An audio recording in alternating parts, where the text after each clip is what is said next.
say when I'm talking with you, dear Claire. Do you really? Yeah, I do. I know that I say things that making my mouth go. That's what you call.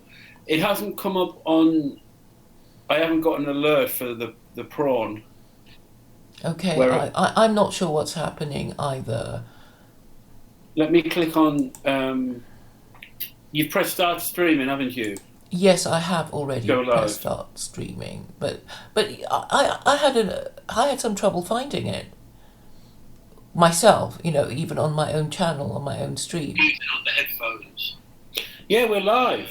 Yeah. Is that relevant, or should I put the headphones? But we haven't got the alert from YouTube. I don't think you need to put the headphones on. What you need is for the Hangouts audio to the input audio for OBS. That's Jen. What's that coming from? So, hi Claire, you're live. Wait. Is Jen in the Hangout? No, that was coming out my phone. I haven't even sent it to her. No, Claire, that was coming off my phone. That was a previous. Okay, I'm sending her the link now.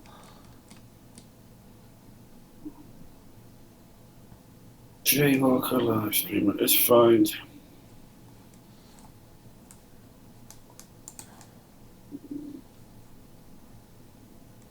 Using on the headphones. Is that relevant, or should I put the headphones on? No, okay, I've just sent it to her. Now I'm going to see if I can. So I'm definitely live, right? Yeah.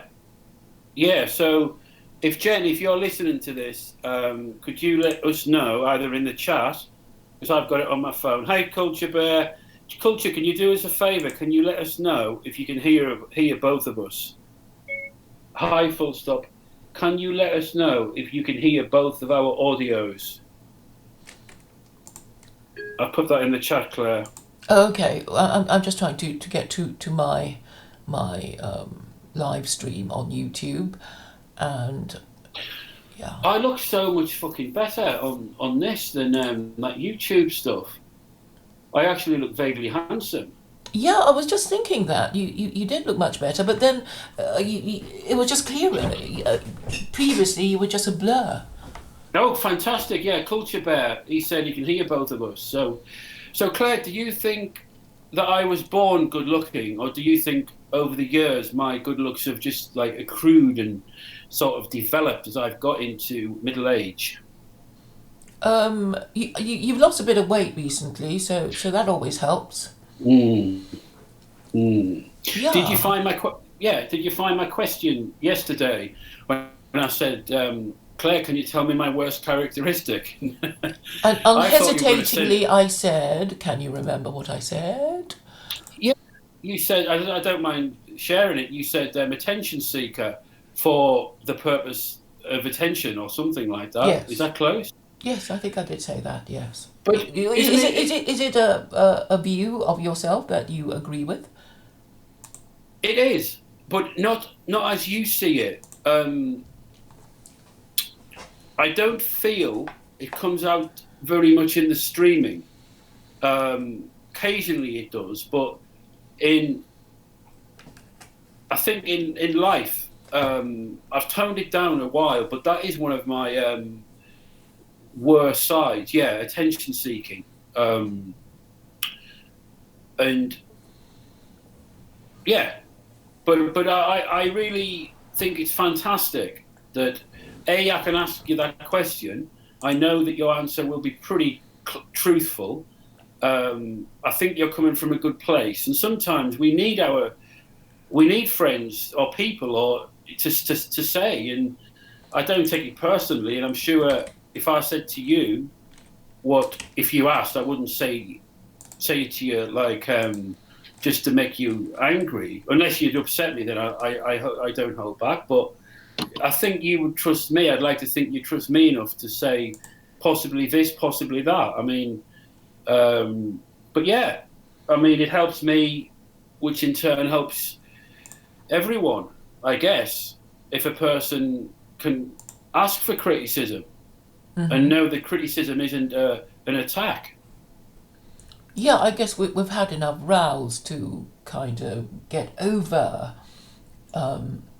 these inhibitions that might stop us from, telling, maybe, somebody we're more on friendly terms with, tell them off. I think every argument actually increases our knowledge of the other person, the person that we have a row with. And I guess if we survive it, then I guess our relationship gets stronger. It's kind of what doesn't kill the relationship makes it stronger. No, I agree. It's strange. I just wonder if in years to come, men and women will have this sort of like relationship in a sense where you can be friends with someone and you can be really honest and open, and yet you don't meet up. I mean, in terms of you're not in a. I mean, if I say you don't meet up in real life situation, but perhaps perhaps you don't need to, because all you want is the communication with the other person, and of course it'd be nice to meet them in real life, but maybe for all sorts of reasons it's not possible. No, but I mean, I say this honestly, but not. I mean, I'm kind of glad you're not here, like beside me, and I'm sure you probably feel the same. Why are you glad I'm not beside you? Well, no, oh, here we go. Right, no, because we'd have to do things like what normal people do, like what's that? We'll talk to each other and get on, and you know what I mean. We'd have to do all that stuff where it's like it's wonderful to speak with you. Have a nice chat. Obviously, it'll turn into a fight. Accusations. One of us will go off. The other one will send us nasty messages, and then we're like, it's nice not to have to. I don't know. I enjoy my space. I enjoy like chipping. Like it's almost like you get a video or a pizza from the shop like on delivery. It's almost like that with a woman in my life. It's like, oh, I love my woman. Where's my woman at for an hour? And you can kind of connect with her and chat with her, realize what she's like, and then say, oh, the hell, I'm off. And then you can kind of disappear. Mm-hmm. So you're not crowding each other's space and stuff like that, which isn't to say that I don't like you or anything, but it's more human than artificial intelligence or having sex with a doll or having a relationship with an internet made-up character. Mm-hmm. But at the same time, it's not like living together and spending Sundays like going to B&Q and getting garden paint and, all that sort of stuff. It just seems to be a good medium. But it's a good way of keeping in touch with friends and keeping yourself entertained. And, it's like in real life, you probably wouldn't dare discuss politics with them because you'd be so mindful of them, ostracizing you because they don't like what you said. So, But let's talk about this for a minute. Streaming as opposed to a telephone call. I mean,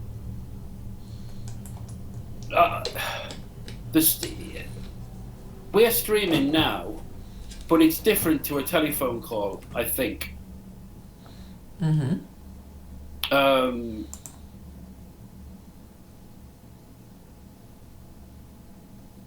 I don't know where I'm going with that, but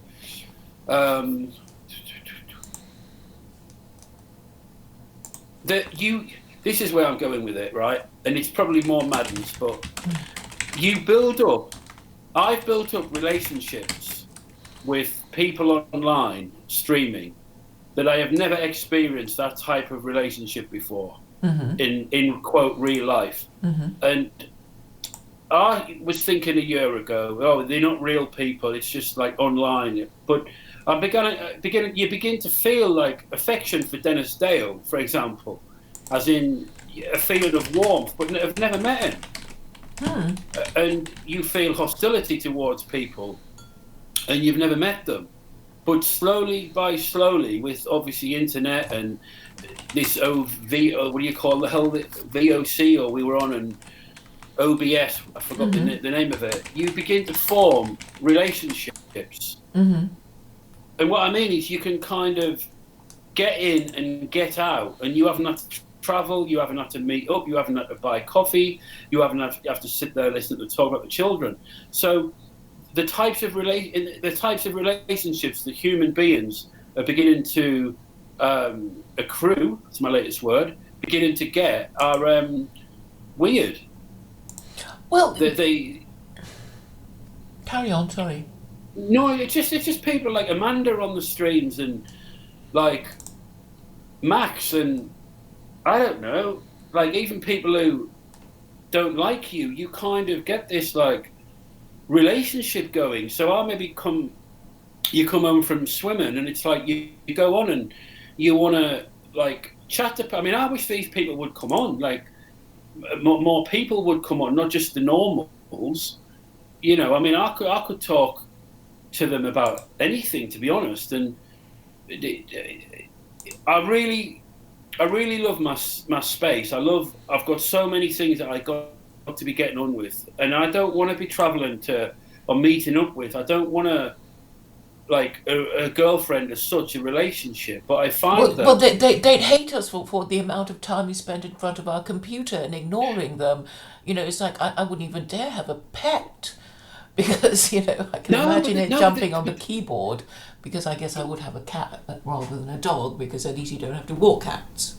Yeah, but this is what I mean. I can come in from whatever I'm doing, and I can maybe jump on a stream, and I don't. It's not that I don't feel lonely again, but I've bonded with people, and it's almost easier to bond with streaming than what it is with like ringing a friend up and using one of them dreadful things called mobile phones. Yeah, because you'd have to go through the how are you and how are the children and how it's like when really you just want to continue where you left off and yeah, I mean we've just managed to find the group of people who are interested in the same things that we're interested in, so there's no need for small talk at all. May I just say, because this is Claire's stream and it's working, and we are using OBS, and thanks to Jen. Yeah, that's what I was going to say. We've obviously had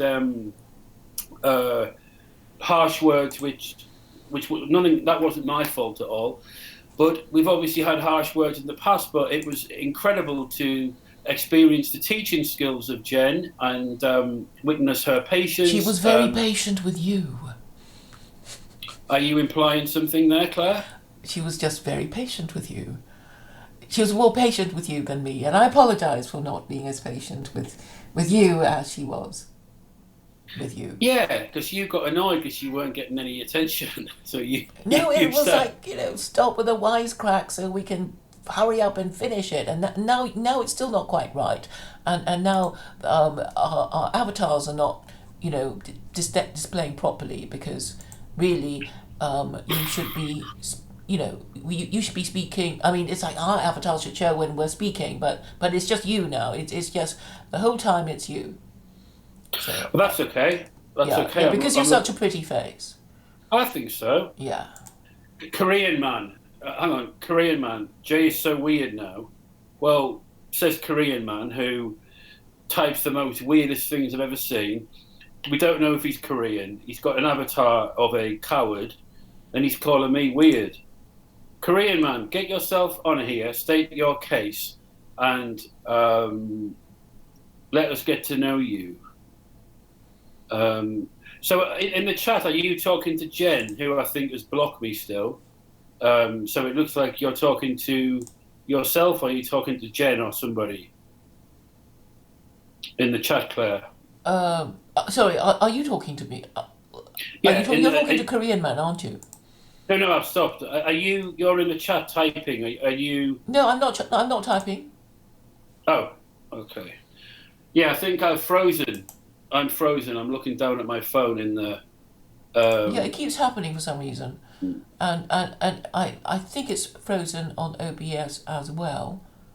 Oh, what did I do? Have I left? Oh no.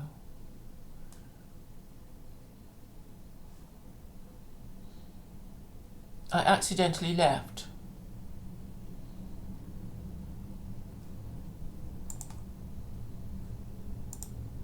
Hi, Claire. Yeah. I for some reason I accidentally left. Mhm. Um, I wonder if it's the. Eh? Oh, it says you. Yeah, I'm 5 seconds behind. Well, let's just chat a bit and we can watch it. I think there's 5 people watching, which is good. 7. 7, yeah. I'm about 10 seconds behind on my phone for some reason. So um, Yeah. So so I don't know. Ov had the same problem, didn't he, when he was what's the word?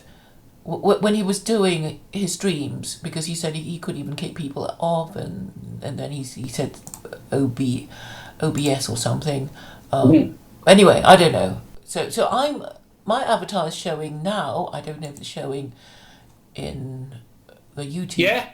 I've got you on my on Hangouts. I've got your Okay. avatar on, but I'm speaking at the minute, and I Yeah. think because of my computer, maybe it could be 10 seconds behind. Mm-hmm. So, but whatever, it doesn't really matter. I mean, the audio is Mm-hmm. important. So, do you think it would be possible to obviously um, we had a Oh no.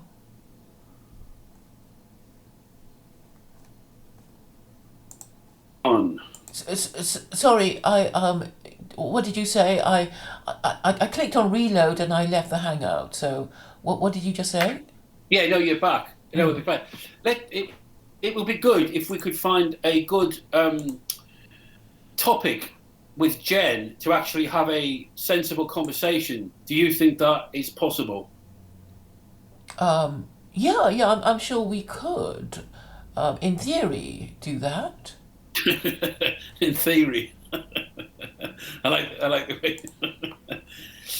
um, I think it would probably be up to me to choose the topic because, um, with my wisdom and experience, I think there are things that trigger her and things that trigger you and trigger me.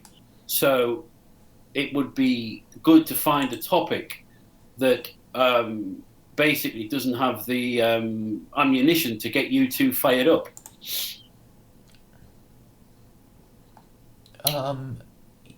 Yeah, we can try all sorts of things.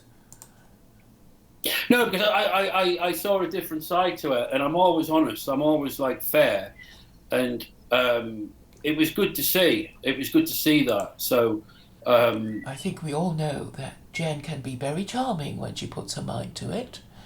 no, she wasn't charming. She wasn't charming. She was like normal. It was helpful. It was like useful. It was great. Mm-hmm. And yeah, but I guess though with her and you, as soon as you come on the streams, maybe not with me, which is why you can look quite human when you're talking to me, but you have to prove a point to each other. You're trying to sell your message. You're trying to outdo each other and all of that nonsense. But I think you'd probably get further with everything if you didn't have that desire to kill. I don't want to kill anyone. Well, I don't mean literally, but I mean crush, kill or crush or prove wrong, prove right, whatever the whole thing. Well, I guess. I guess we do try. Oh look, it's me. I just saw myself, my avatar. Yeah, Hooray! yeah. Thanks, Jen. Culture Bearer says, "True, we all want you to come on and stream Korean, man," which is good. I think there's 8 people watching, Claire, which is good.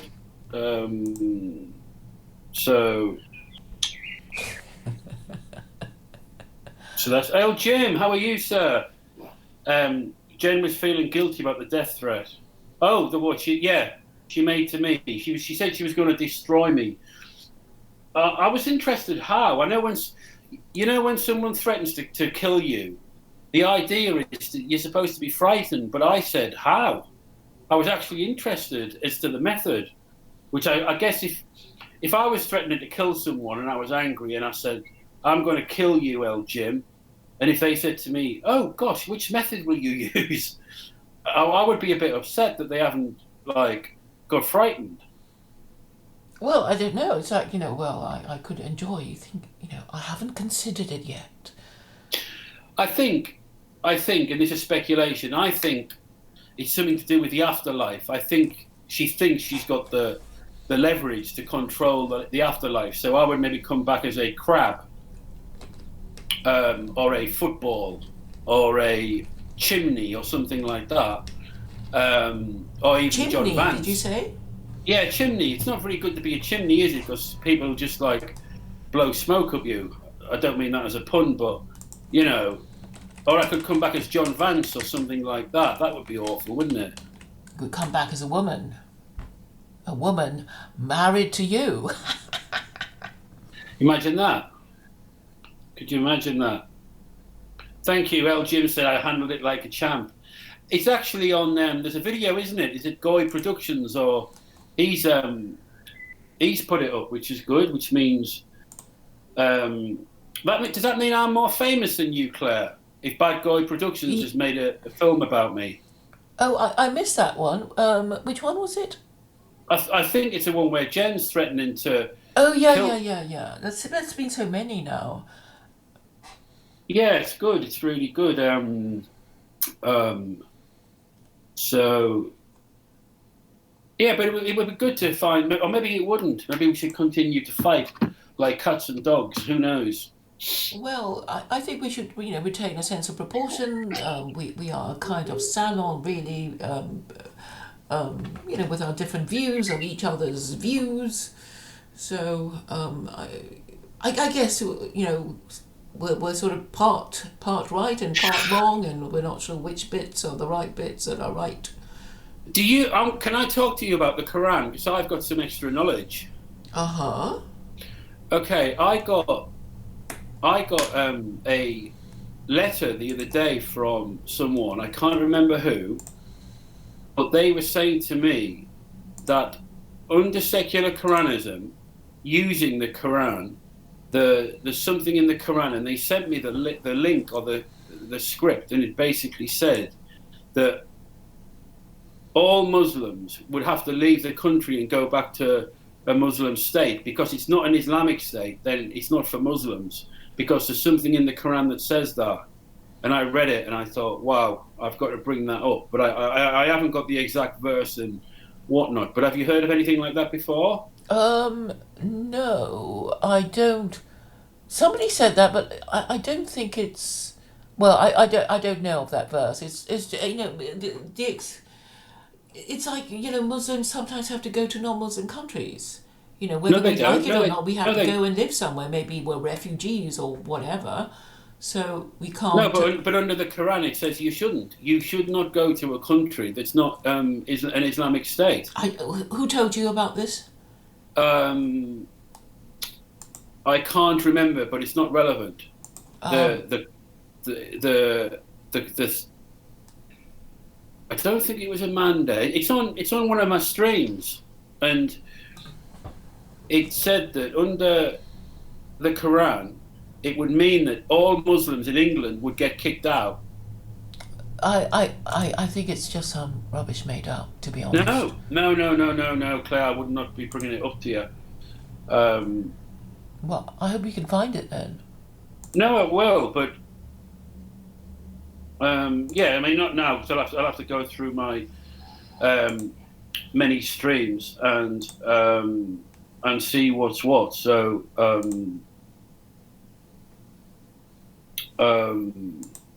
is that somebody else coming on or not? Or well, it's been fantastic. I wonder if Brutus and Grief and Brundlefly have got this sorted out yet. Have you heard of any other people trying to do it? Sorry. What was this about Grief and Brundlefly? I wonder if people like Grief and Brundle and Brutus and people have got themselves sorted out yet, and with the streaming procedure. Yeah, I mean, Brundle doesn't really stream much now, does he? I don't think he does, and I think he's sort of more into religion and the last days than streaming now. I don't know. I just detect a sort of sense of doubling down on religious positions and almost fanaticism, really. And I find this a little disturbing, but then I suppose people are going to say, oh, but Claire, you haven't changed your position at all.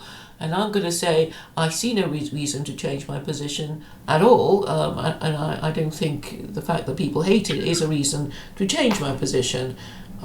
It should be because, something wouldn't work rather than everybody hates it. Because I don't expect you to like it anyway. I think Jen's there. Hi, Jen. Hello. So, you guys happy to know me or what? Delighted, Jen. That's quite funny.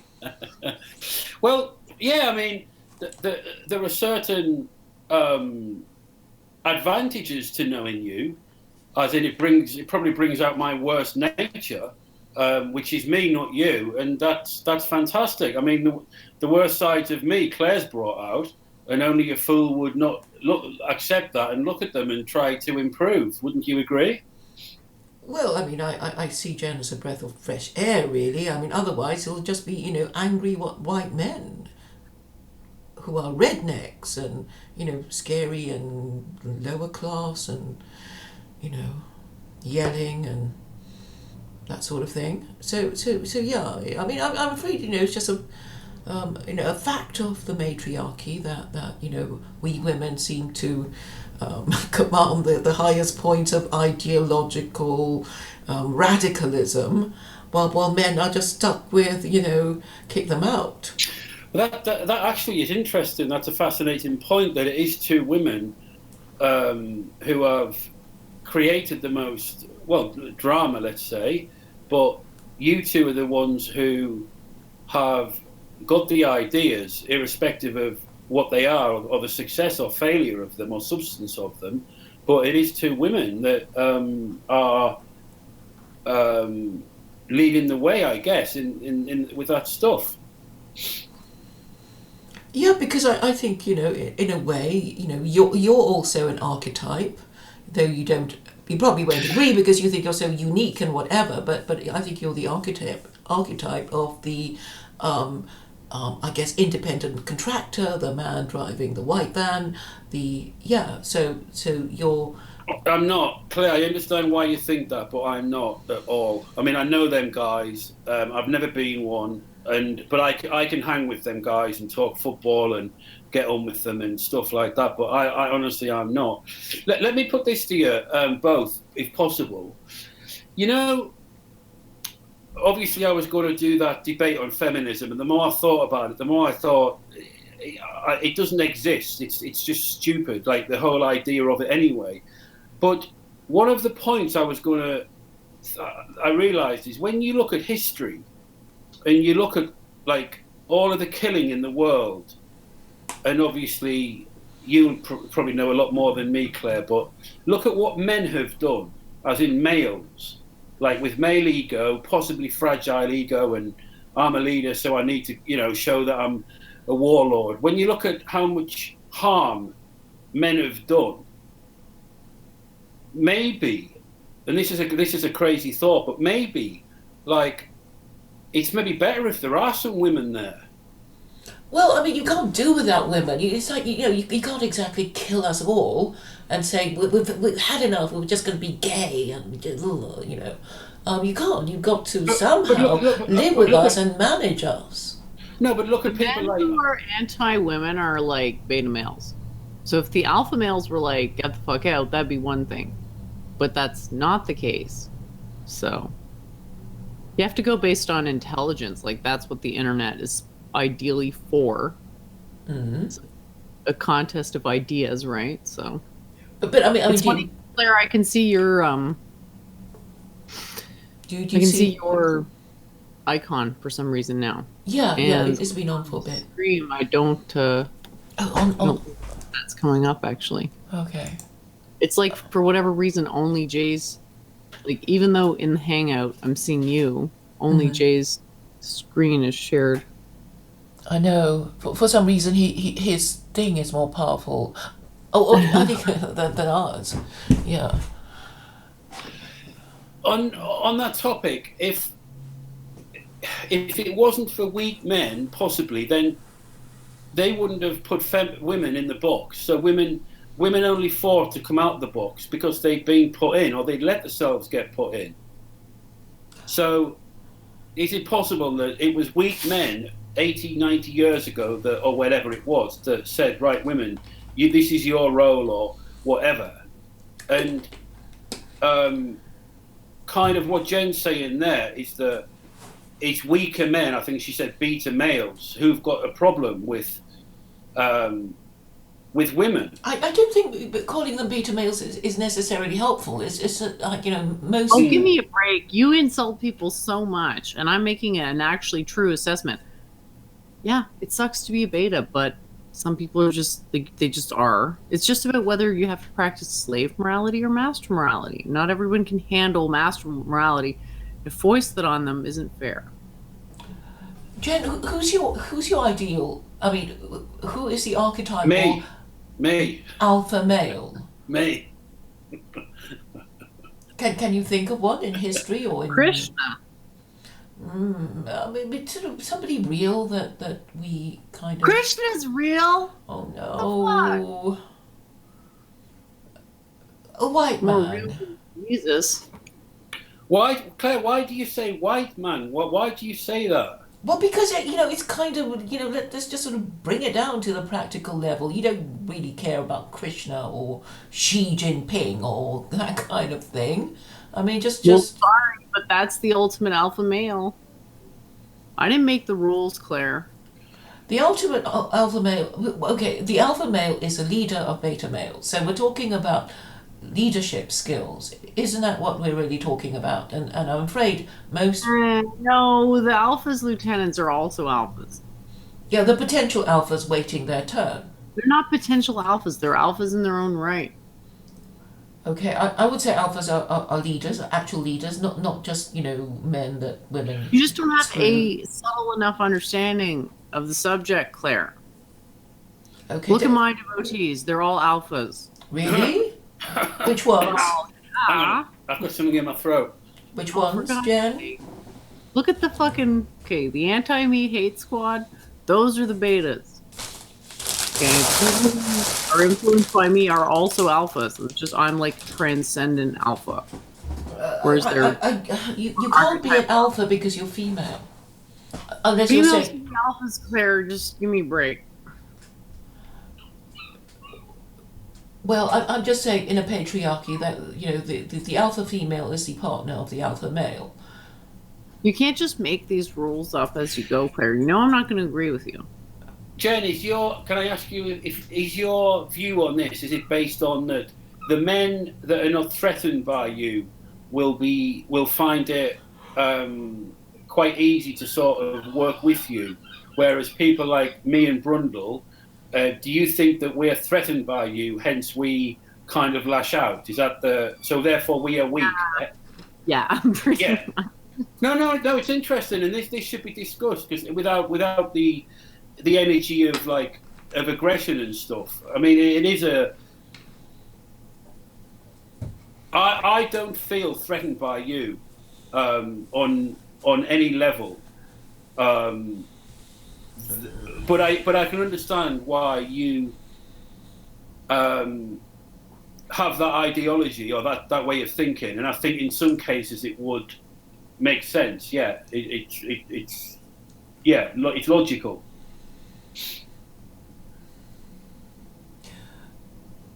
So, Jen, how do you see the future of masculinity? It depends what they choose as their supreme alpha ideal. Do they go the Krishna route or the Solon root. In what way are they divergent? What? In what way are Solon and Krishna divergent? Well, they don't really have much overlap, so not going to go into a treatise here.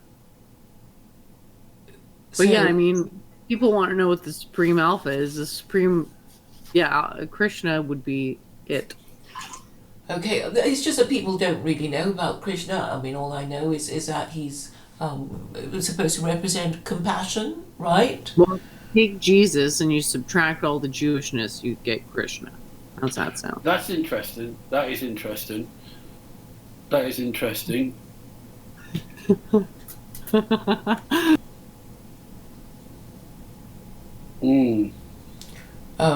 What are the Jewish bits, would you say, Jen, of Jesus? I can't talk about that right now. Okay. Probably the fact of him being a carpenter. Krishna was like a Brahmin, obviously. Whole carpenter thing. I mean, I'm a bit confused with this conversation, but one of the greatest things I think about Jesus, or when I say Jesus, if he did actually exist, but the narratives and the whole thing, is that he had the courage not to display ego, or I find one of the hardest things for me, obviously I'm a guy, is to be vulnerable. So when a man, and I think it's more for men than women, when you feel vulnerable, you act, you put on roles, you dress yourself up as something. And what Jesus was talking about in the sermon is that you have to undress all of that nonsense in order to actually get to that place of God or enlightenment, whatever.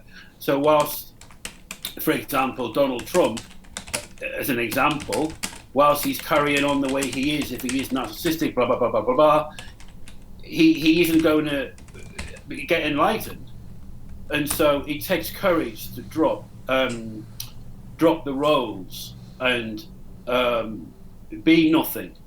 But nothing is where you want to be. Does that make sense, Jen? Kind of. Claire has asked, alpha male is a male with leadership qualities. Yeah, and it's just a question of how you define leadership qualities, okay? You can't avoid this question of personality, okay? It's the central theme. Would you like to talk about leadership qualities, Jen? Not particularly.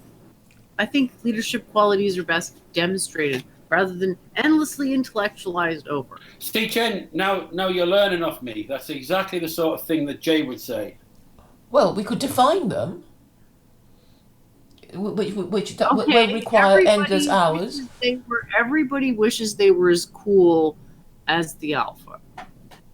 What does cool mean if you want to break down the... Well, so you don't even know what cool... Well, I think I do, but it's, I think it's a combination of sort of shallow... Why don't you tell me what you think cool is, and then I'll tell you if you're right. I think you mean charisma. I think you mean magnetism. I think you mean... Yeah, I think that's it. The French would say je ne sais, je ne sais quoi, which means the indescribable something that is necessary to be cool, I guess. It's a certain aloofness that comes with a sort of chilled out. Mm-hmm. I don't want to say magnetism per se. Well, charisma is... People are not necessarily charismatic or magnetic. Coolness is kind of something else. It's sort of utter satisfaction, but not to the point of it being like tacky. Yeah, and I think undisturbed as well. Coolness can be when those around are flapping. Who was there was the English general, and he was playing bowls, and he got told that the Spanish were coming and they could see the ships, and he said, okay, I'll just finish my game. Walter Raleigh, I think. Yeah, and if that story is true, I mean, it's I would have thought coolness is like calmness when others are flapping, perhaps. Yes, calmness under pressure. But Jen, let me say that I thought you displayed incredible leadership qualities when you were leading us or instructing us how to do the setting up the streams and stuff. So I thought you were incredibly calm, patient, knowledgeable, useful, and from them qualities, we were magnetized into listening. Obviously, we had a self-serving interest to listen and be polite and be nice and do all that sort of stuff, thinking, because we're getting something out of it, like dogs getting fed. But take the self-interest aside. I could see you teaching and 100 people, 200 people, whatever. I thought you led the whole thing, and whatever you displayed there, you were cool because Claire was flapping, I was flapping, and whatever, and you were the steady hand. Whereas when I've rang up years ago, you ring up a hotline when you buy a new computer and you don't know how to fucking switch it on, and the person on the other end's getting irate and you're getting irate, and the whole thing, turns into a bloodbath, and that's before it's out the packet. But no, I thought you displayed good leadership qualities. You demonstrated them, which is obviously my thing, but you showed them, and I was pleased to hear them, pleased to experience them. So, any more? Well, okay, calmness and patience with stupid people. That's important if you're going to be a good leader. Leader and alpha, not exactly the same thing, though. Alpha is a trait of dominance, whereas leader is a vocation. Well, you do need to dominate as a leader, don't you? No. Yes, but not the same thing, Claire. Well, one must make distinctions. One must not conflate things which are not the same. Well, I think a lot of people think leaders dominate. Yeah, I know, but alpha and leader, not the same thing. I think integrity is a huge one. There's a really good story about Attila the Hun, and I think he had 15,000 troops or something, and he had to get the numbers down, or it could be 150,000, I don't know. But one of the ways that he got rid of the weak men, and he was left with 300, one of the ways he got rid of the weak men was he got them to ride their horses to the river over a large desert.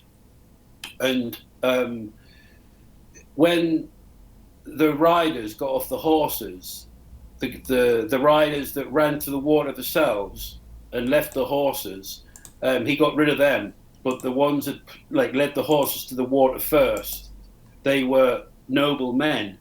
So whatever that portrays, read into it what you want.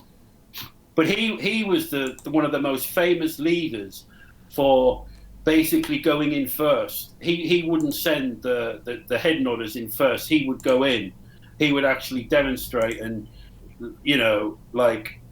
his principle. He lived these principles, and he didn't ask others to do things he wasn't prepared to do. So therefore, he got a lot of respect. Mm-hmm. Well, I think, if you are the leader, you have to somehow show that you're better than something than everyone else that you lead. It's about cult prestige at the end of the day.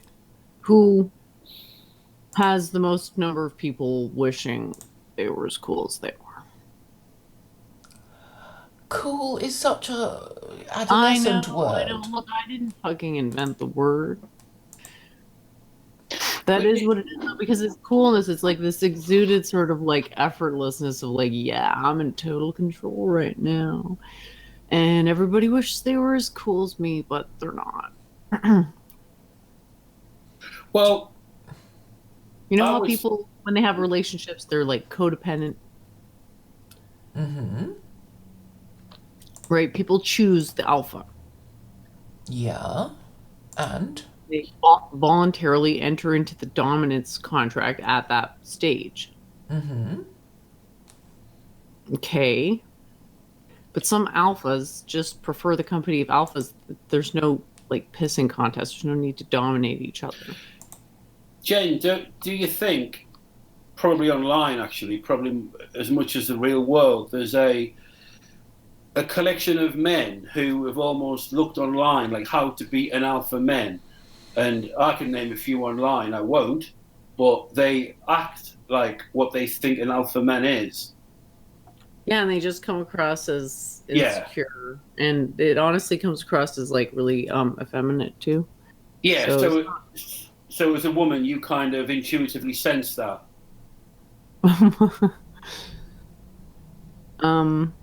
Yeah, there's essentially no good reason to oppose me other than, character flaws. So, No reason, really. Why? I'm pretty reasonable. So am I. Yeah, well, you think you're reasonable, but you're like those people who read up on how to be an alpha male on the internet. It just comes across that it's not really genuine. You mean I'm not really reasonable, and deep down I'm deeply unreasonable? What do you think, Jay? I think it's fantastic to have this conversation in the spirit that it's been had. I think David would think the same as well. I think you are both. This is a classic one now. You like this. I think you are both extremely reasonable up to the point where you are extremely unreasonable. And I think the point where you both get unreasonable is pretty similar. Which point might that be? Where I don't know if you feel threatened or whatever. I'm not going to get into that, but there's a point with you, Claire, where you just flip, and you go into this like unreasonable character, and it's the same with Jen, and it's never about personal things. It's all when it's about ideology and pushing for your opinions to be heard, or to do with politics or religion or whatever. You get lit up, and then the other person becomes a pleb, or the other person becomes like not listened to or not understood, and the other person may not have even changed the tone of things. But yeah, so I would say you're both similar, very reasonable up to the point where you're not. Well, I mean, I guess, at some point people lose their temper and start name calling. Is that what you're trying to say? And making accusations? No. I mean, there's a point of open-mindedness, like an agreement and disagreement, but then there's a point where I lose you. I mean, it happened in the stream the other day after Brundle got off. You were a different person, and you were completely unreasonable. Okay, I understand which bit you're referring to, and I thought I was being tactical in what I did. You obviously disagreed. You don't perceive this person in the way that I perceive him. No, this was before that happened, Claire. This was before when Brundle got off. I gotta go, you guys. But Yeah. It was nice chatting. I'm glad you got everything worked out. Yeah, thanks for the help. Thank you again, Jen. You're was welcome. much appreciated. Cool. See you later. Take Cheers. care. Bye. Yeah, the unreasonableness. It's when you close off to other people, and you become certain. That's when it happens, and I think it's normally when, I don't know why it happens with you, but it happens a lot. And once that happens, you're gone. It's almost like there goes Claire, and you then start. You this, you think this, and you think that because you're that, and it goes into this like whirlwind of like, I don't know, verbal aggression sort of thing. So when you do that, I've learned just to sort of watch it and not to contest it.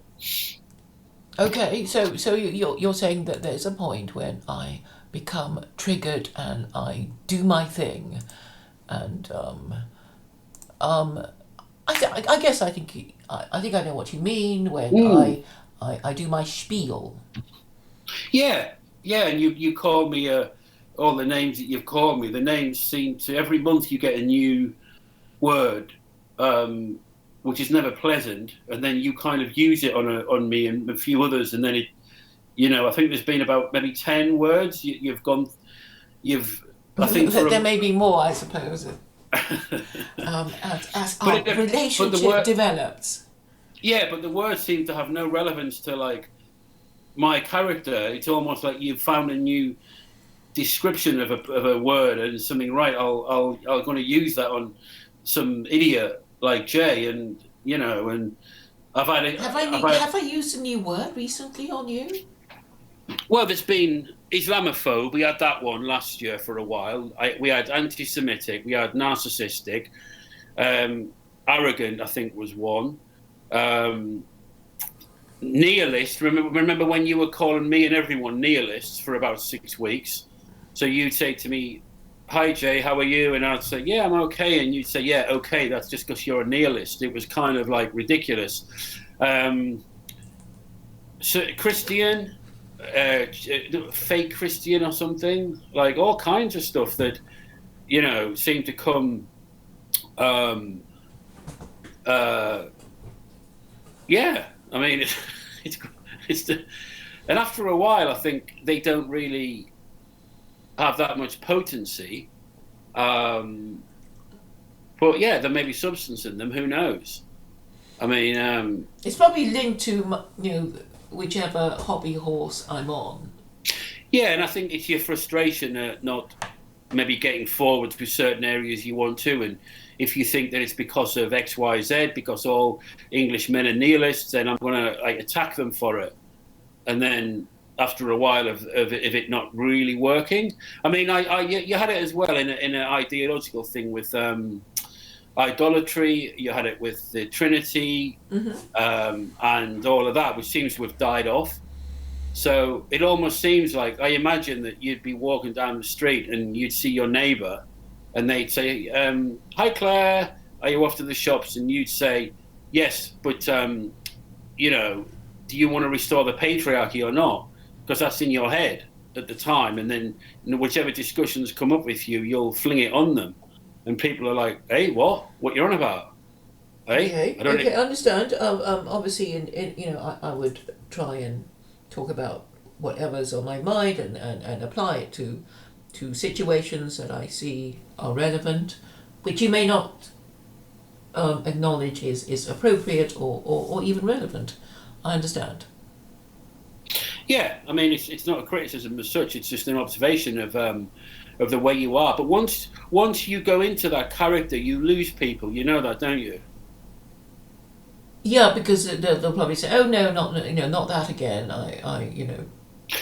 It's the rich young man. It's certainty. It's that you're this, you're that, and you're that. And once that starts, people just automatically back off and switch off. It's like if you go to a supermarket and someone starts shouting in the queue, people just can't. You just kind of back off, and that's one of the great things with Nigel Farage. And you've never heard him shout, I don't think, or even lose his temper, even when they chuck milkshakes at him. I mean, he stays calm all the time. And what Jen's on about coolness, I did find it interesting when she was saying about coolness and describing it.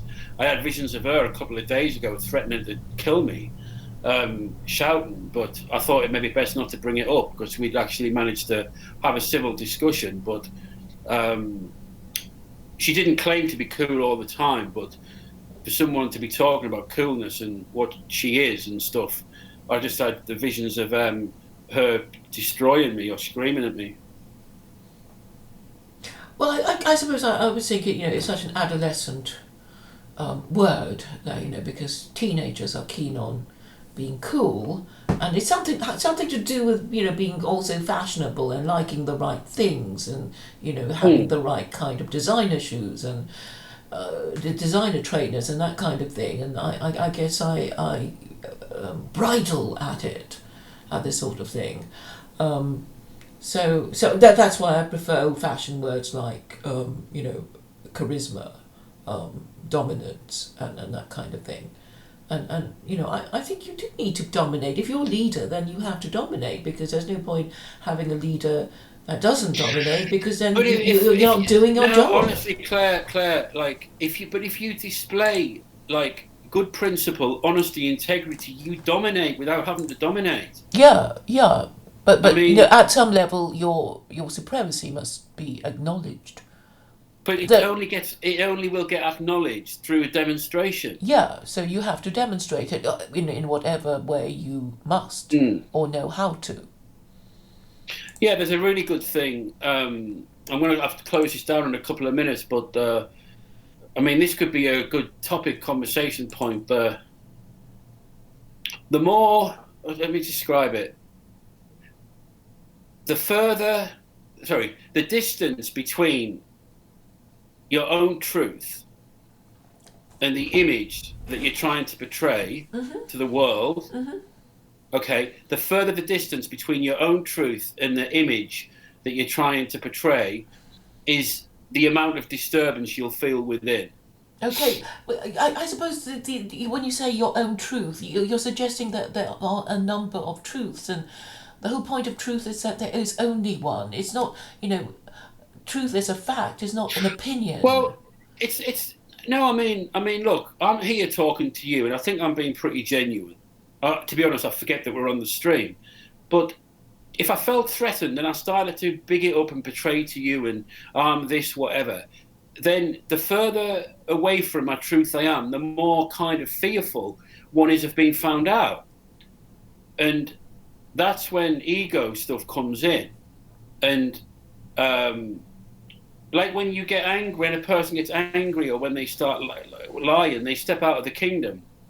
I'm not going to say kingdom of heaven because you'll get cross, but when the further away you are from that golden space, the more people will not like you and reject you, and in turn, the more disturbance you feel internally. Yes, because when we're in the fight or flight mode, we are at our most desperate. So if we're deciding to fight, we will be aggressive, and it's not attractive. It's not attractive. No, I know that. No, but we lose we step outside our own goodness. Yeah, but sometimes we need to decide whether to fight or flee. Yeah, sometimes but you can fight. To get aggressive. Look, Claire, with boxing, you can fight without stepping outside of your safety zone or comfort zone or whatever it's called. The magic kingdom of heaven. But that's called the God-centered point. So if I walk down the street in a God-centered position within myself, children and dogs like you. If I walk down the street thinking I'm amazing because I've done a great stream, people keep away. It's almost like an automatic thing. So God is a good thing, Spirit's a good thing. So in these streams and in political debates, like the Conops v Vance, when a person stays centered and cool, and centered is cool actually, then they stand a hell of a good chance of beating somebody who's flapping. Like Vance. Well, I guess my point is that obviously when we are relaxed, we are more likable than when we are deciding whether to fight or flee.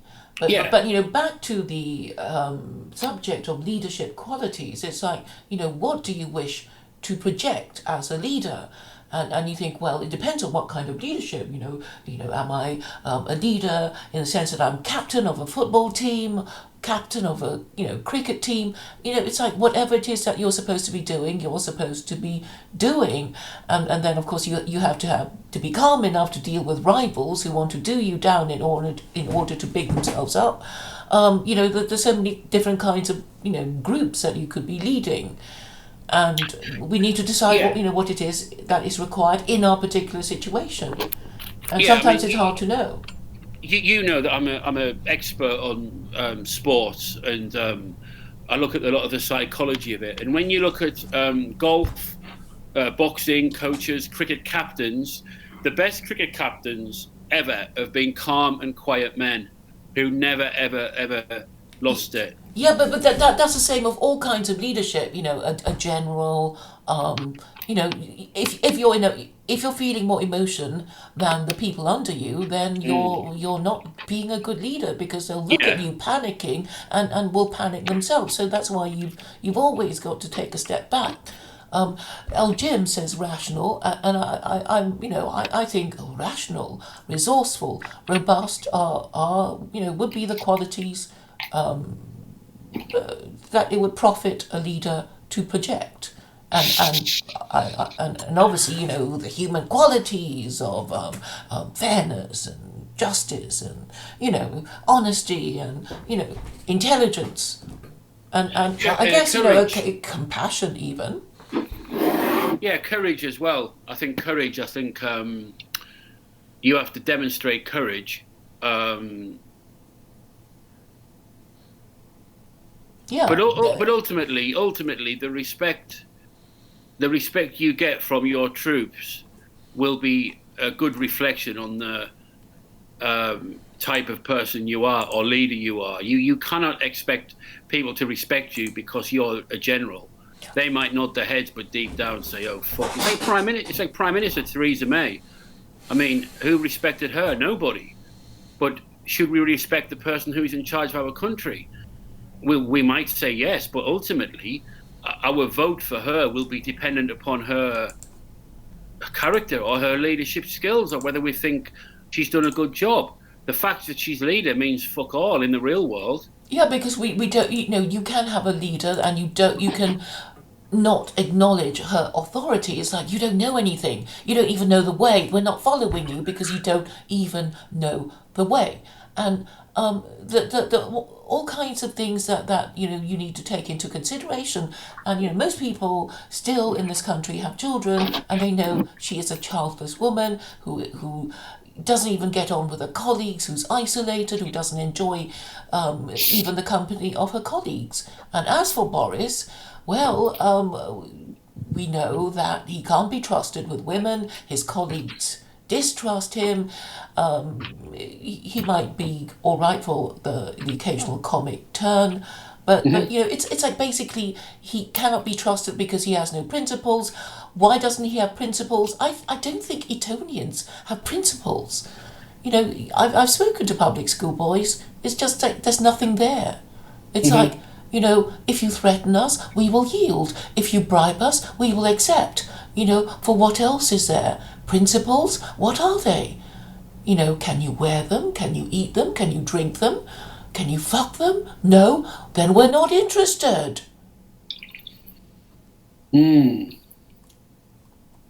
So, I don't, it's like, and how have people become like that? Is because there's no religion.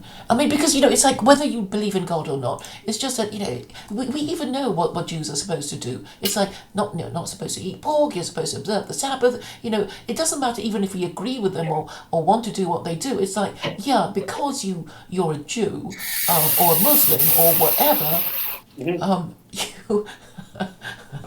you don't do these things, or you do these things, and that's why I guess in the olden days you people really cared about what your religion was. They cared about what sex you were, so you couldn't change your birth certificate after you decided to change your sex. So you had to say whether you were married or not. You have to say if you're Christian, it's not enough to say you're Christian because you need to know which denomination you are, and occupation, and it's like they want to know the whole package so they know how you're going to behave. Like, yeah, a bachelor would be doing this, a married man would want the other thing, just so they know how you're going to behave. And that's why all these things are badges of our identity, in order to make us feel like, oh yeah, at least I know what I'm dealing with, because I know you, Jay, are whatever marital status you are and whatever. And I think this is particularly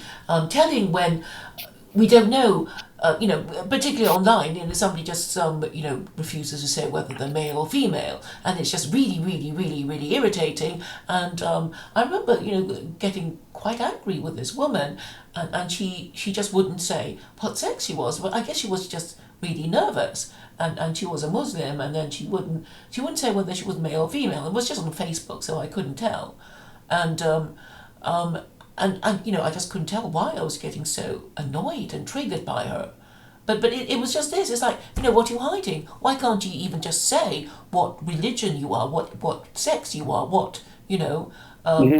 and you think they must be hiding from something from you, that they're trying to pull wool over your eyes. And I guess, it's sort of in terms of status or online in what we're doing, whoever reveals his face will have more status than somebody who, hides behind an avatar and, with a kind of voice faker, what do you call it? Voice transponder. What's that called? Anyway, the more you hold back, the less status you have, because if you're completely anonymous, then you can say or do anything you like, because you don't think it'll affect your real life. I think I think leaders are very prepared to be vulnerable. Yeah, because leaders have to be the ones taking the most risk. They are the ones in the front, and not at the back. Pushing forward their reluctant followers. And you were talking about troops and men, and I did read something about it, and it was just saying that with men, you as a general, you need to show that you care about them, and the most important thing you need to show as a general and leader of fighting men is that you're not going to needlessly throw away their lives because you want to prove a point against the enemy. And then they will follow you. But if they think you don't care about their lives, then they're less likely to obey your orders or carry them out faithfully. That kind of thing. Can we try an experiment? I was going to suggest it to you the other night, a couple of nights ago, and it might be interesting to try. Would you like to hear it? Sure. Okay. At times, I have extreme difficulty dealing with you. Yeah. Okay. Now, that is not a criticism of you. It is more like it's within me. It's got nothing to do with you. I have trouble dealing with Jen. You're both similar. And sometimes I get it gets too much.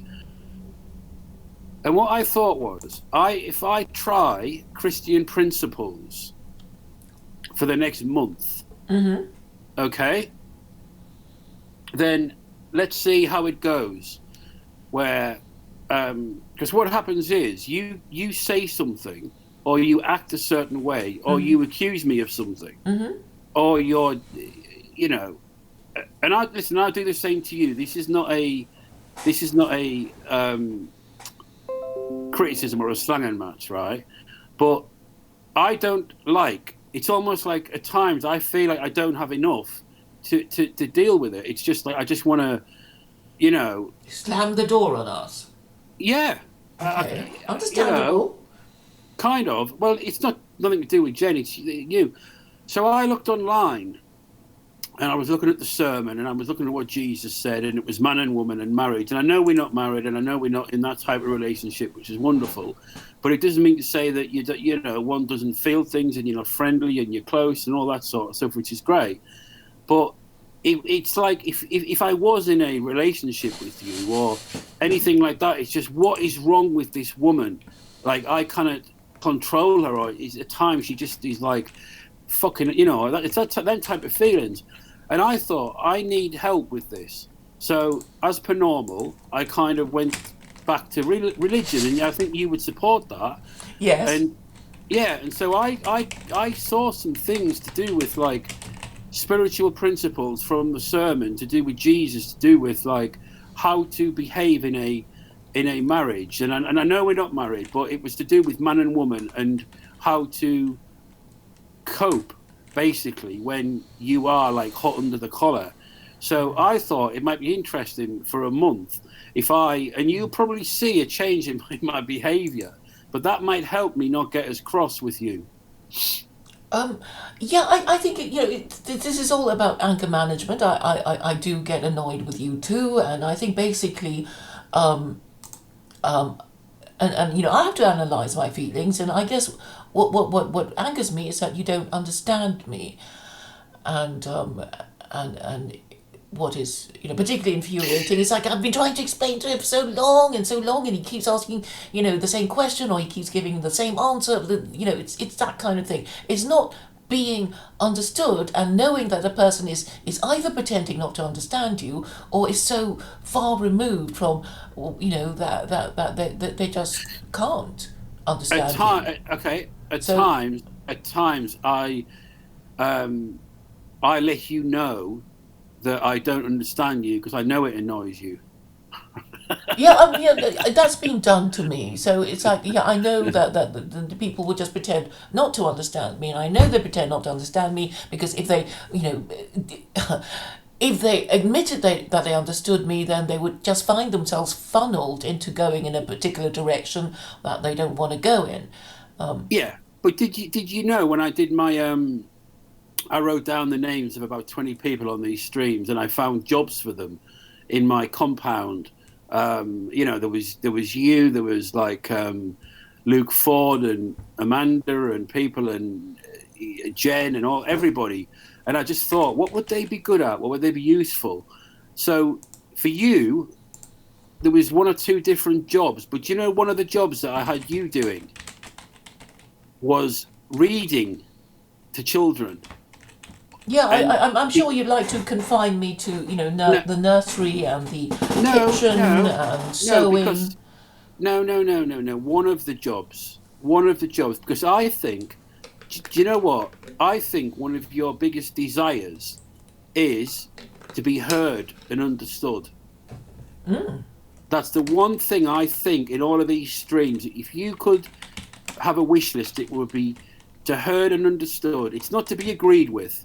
That's secondary. But I think it is to be understood. So I thought it would be, if it were just as a pleasant thing to actually be explained, to be heard and understood. I think that's the desire of yours. Mm-hmm.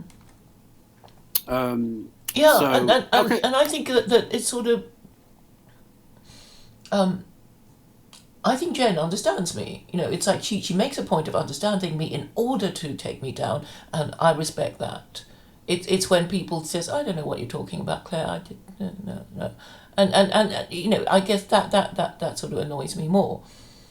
Than people. I think it would be helpful if you explained the significance of your particular passion at the time. Like, for example, the Trinity. It's like, okay, there's the example of the Trinity, but what the fuck is the importance of it? Who cares?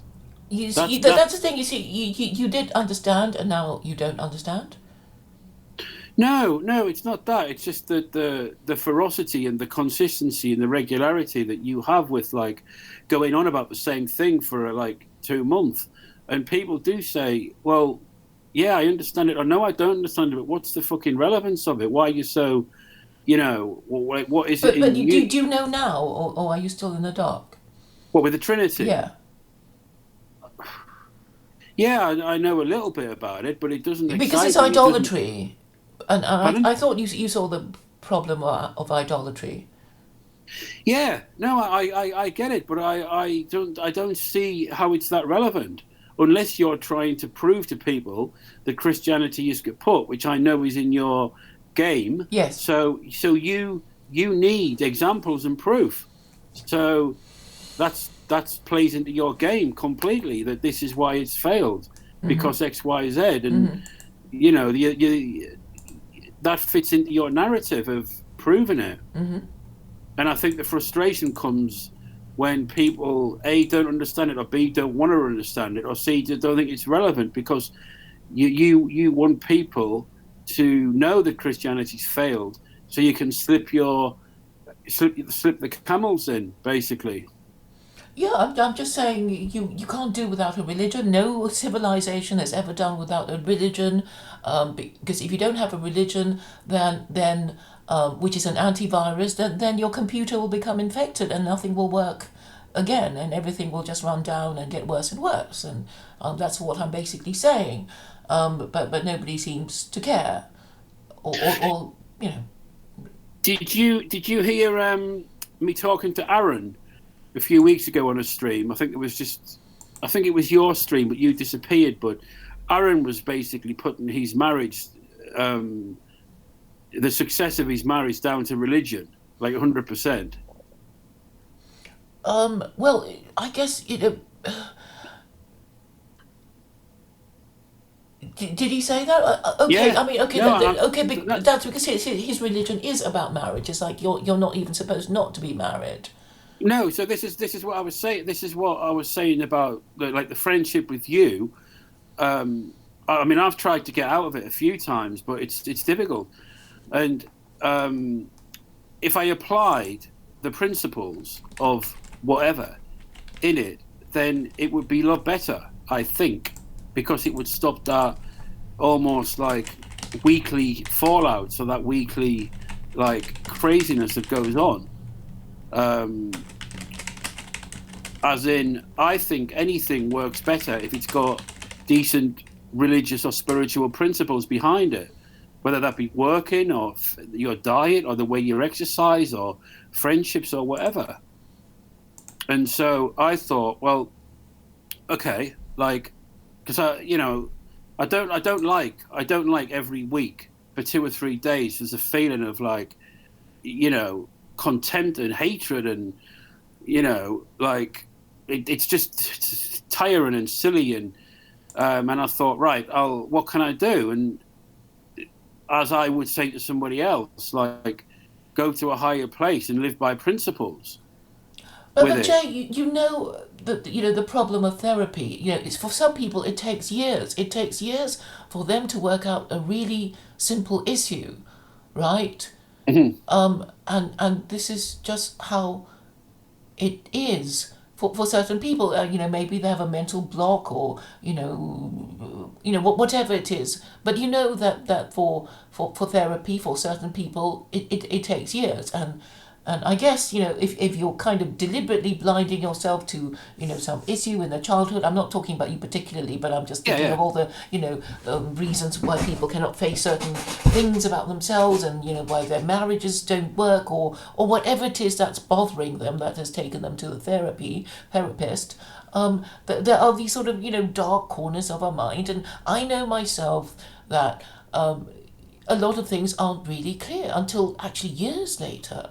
Yeah. In fact, until after the person who told me had died. Mm-hmm, mm-hmm. So it's very difficult because it's like, and I've noticed in people I know as well, it's like, oh, so your father said that to you, did he? And you only just got it and he died, many years ago. Or whatever, some sort of thing like that, So... And probably a lot of them, don't even know, what I think I know, because, we all have blind spots, and I think what keeps us blind is because we don't want to look at certain things because it doesn't put us in a good light. We're going to, we'll think, oh, we can get away, we can correct our mistake without admitting it, and I think that there is a problem with that because if you don't officially admit that you have made a mistake, then you're more likely to fall into error again because the admission was not a conscious, official, public thing. Like, I'm sorry, I did this, and you say it to the person, and you say you make your apology to that person in front of other people, so it's official, it's known. But if you only say it in your heart and to nobody else, then you're more likely to repeat it again.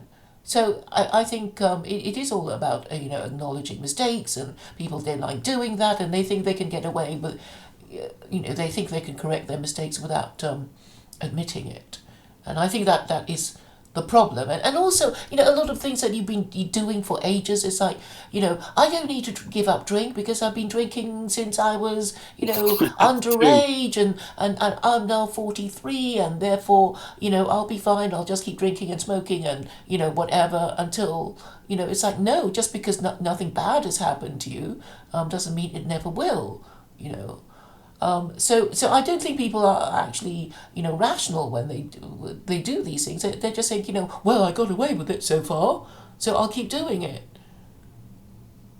No, I mean, all of that makes, perfect sense. It's logical. Habit, as you get older, your habits get more ingrained, probably harder to get out of them. And I think admitting to yourself, admitting to God, admitting to another person, the nature of your wrongs, as they say.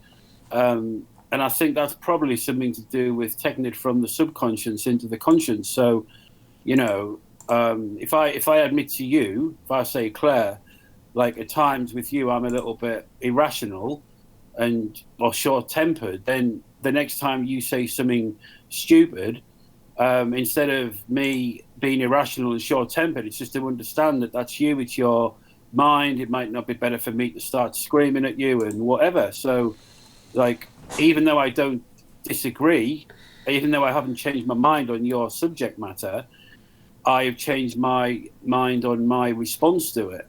And ultimately, my response will have a massive effect as to the nature of the friendship. So what I can see with, like, the friendship with you is that I'm responsible for what I'm responsible for. And some of it may be useful, don't get me wrong, but I think that it's okay to need a bit of help with something. And I'm kind of, to be honest, I'm anti-therapy. I think 90% of it is bullshit. Well, you pay so much for it, and anyway, you could work it out yourself, but you see, we will never solve a problem if we don't even admit that it's a problem. And I think, ultimately, we want to pretend that it's okay, that it's not what is a problem is not really a problem. Do you know something? Let me be really honest with it, right? If I follow God's principles, or if I live a life of, like, when I say righteousness, I don't necessarily mean religious, but, like, really, you don't get problems. You only get depression. Like, I only get depression from problems that I've probably created myself that I cannot accept, or things that I'm supposed to be doing that I'm not doing. But when you're living the right life, you don't collect crap people. So the thing about Jesus and the sermon is, like, about marriage. And I don't think you'll understand this, but what I gathered from what Jesus was saying in the sermon is, like, about divorce. He didn't recognize divorce. He didn't. And I think you're not allowed to divorce your wife unless she's actually adulterous. So nothing short of adultery is a reason for divorce. No, I think that's what the Jews said. I think what Jesus was saying, and it is a bit far-fetched, but if you're within the kingdom of heaven, and to describe that so you don't get annoyed, meaning basically like God conscious, then you won't necessarily be attracted to the, let's just say, the evils of the world, like, which you might think a marriage should be based on, like, massive breasts or whatever, which, don't get me wrong, there's nothing wrong with them, but a guy who thinks that that's what I want, a woman who's got them, well, it isn't exactly a long-lasting thing. So if you're in the golden space, you automatically will not be attracted to that type of stuff. You'll be more attracted to a person who is also in the golden space, which is the woman. And that's where, so when you connect, you get married, and you kind of both need to stay connected. You both need to stay God-centered. So, example, if Aaron's wife decided to, like, leave the religion, there's almost no way they would connect. The connection is based on both following the same principles. So what Jesus was saying, like, I think is that if you both are under God's, like, laws and rules, whether that be Muslim or Christian or whatever, it doesn't matter, then you won't divorce. You because you both, the way to avoid divorce is to both stay with God. And you already know that God wants you to stay married. Yeah, and God has made man, and God has made woman. He's made us differently. He's made us physically different, but we fit as one. So it works as one, but it only works if we stay principled. And the principles as when we met. So that's what I took it as, like, not recognizing feminism, not recognizing racism, not recognizing divorce, that they are only problems for people who don't live under God.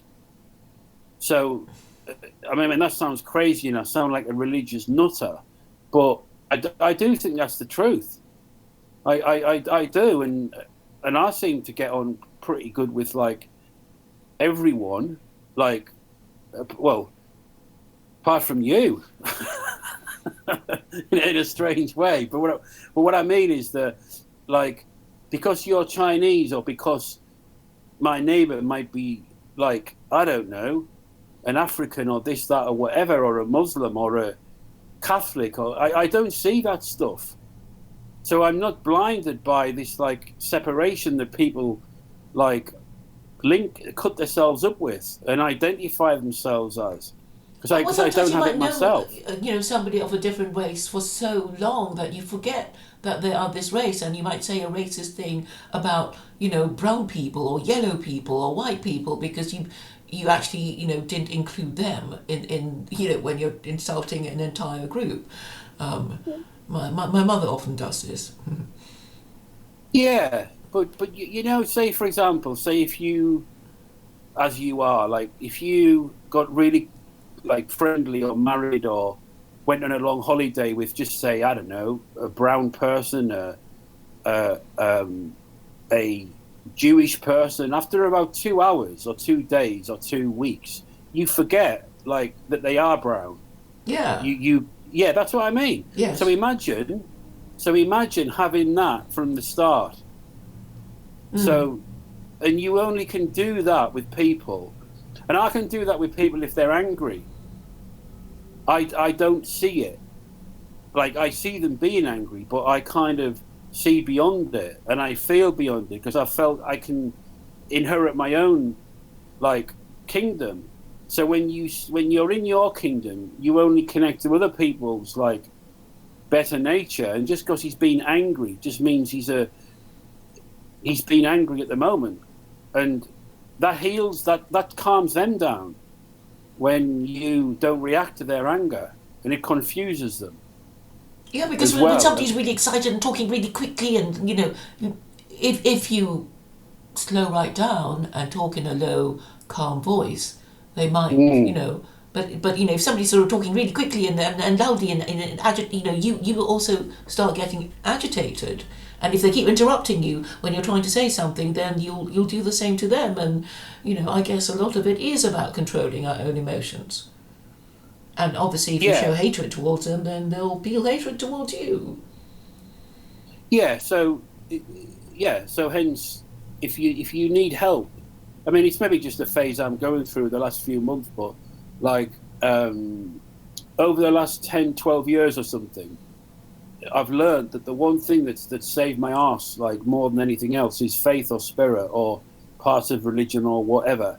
And so the more I apply that stuff into every area of my life, the better my life is, which is ego deflation. And it's humiliating to not think that you can kind of cope with certain things, that you need help. Did you see that picture I posted in I forget which stream it was, about the ego thing? Did you see it in the end? No, but you told me about it, about the man carrying the ego around or something. Yeah. Did you see? So I must post it to you, because I think it just, you know, it's such a visual thing that you know, once you see it, you'll never forget it.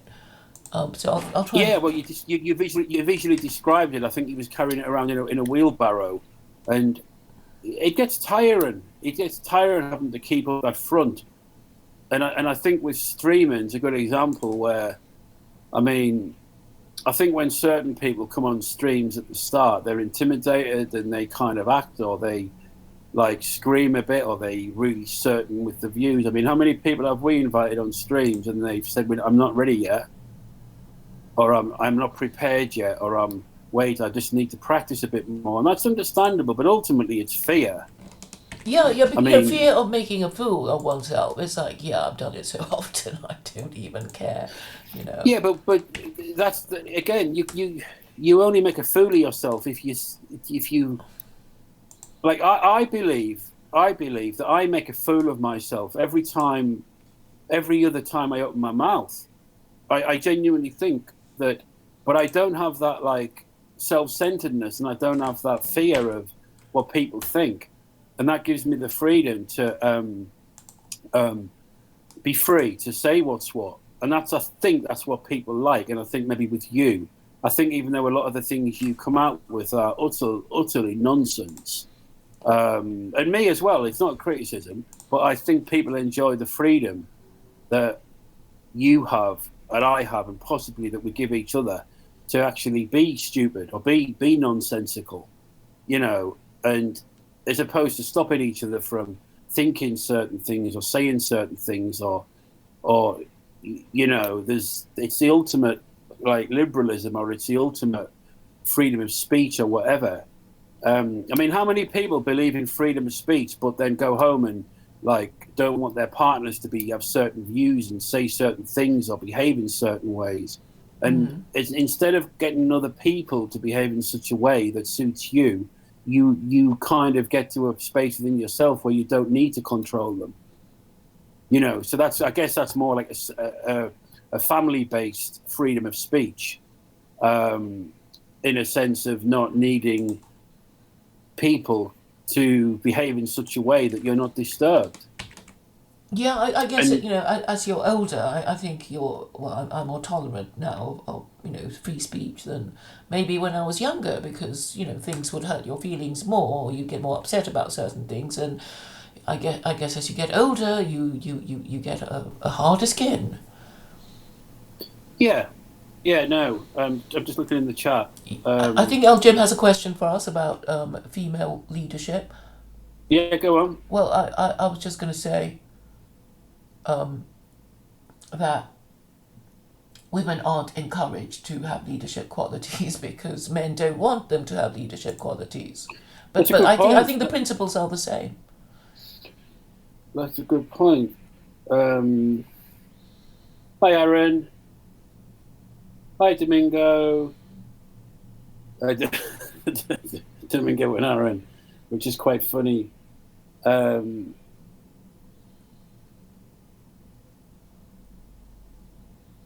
gosh, there's quite a lot of chat going on, which is quite. Yeah, there's a fake Daniel Sinkowicz going on that got a couple of people banned, I think, where there was some porn put up, and it was also put up on Claire's account, I think. Was it Claire's? Is that correct? Yeah. Yeah, that it one's was. gone. I think it was the same picture. Claire, we've been getting on really well for a while, which is wonderful. But let's run the risk of having a good fight. Can I? And you can say no, but could I possibly explain to you the point that Domingo was trying to make to you the other day, or would you rather not? Sure, go ahead.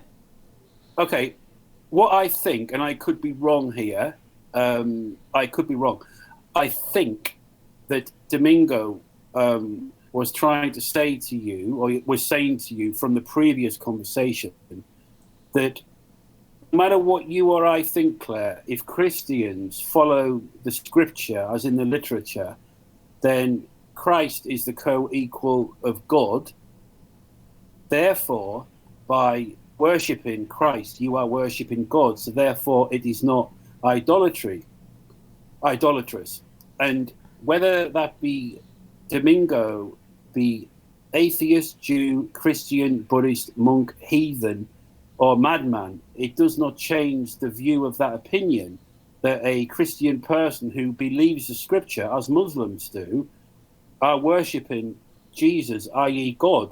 Therefore, it is not idolatrous. What say you, Claire Core? I'm familiar with that argument, which, you know, just assumes that the truth of the Trinity, that Christ is also God. But I guess if you're gonna, you know, go through it logically, you will have to acknowledge there was a time before Christ was born, so he cannot be the co-equal of an eternal and supreme God, and it's just not logical. Okay, but you're using logic there, which is fair enough. But Christians read the Bible and the Scripture, or and they follow what they do. But the Trinity is not in Scripture. It's made up by the Council of Nicaea. It was cooked up, basically. Okay, well, that's going into an area that I don't know. But do you understand, though? I understand the reasoning behind it, saying, but yes, it is true that idolatry is worship of anything not God. But since Christ is God, we're not being idolatrous. Yes, I do understand the argument. Yeah, so whether Domingo is or was Christian or not, I don't understand why that is relevant to the argument. Well, because only a Christian would really believe that, and only a cradle Catholic would believe that, and he was basically behaving in a way that showed he was really, really, really, really triggered by what I said. And even when he said he wasn't Christian, we kind of know he was behaving as if he was a really triggered Christian, and regarded me as a heretic that should possibly be burned at the stake. No, but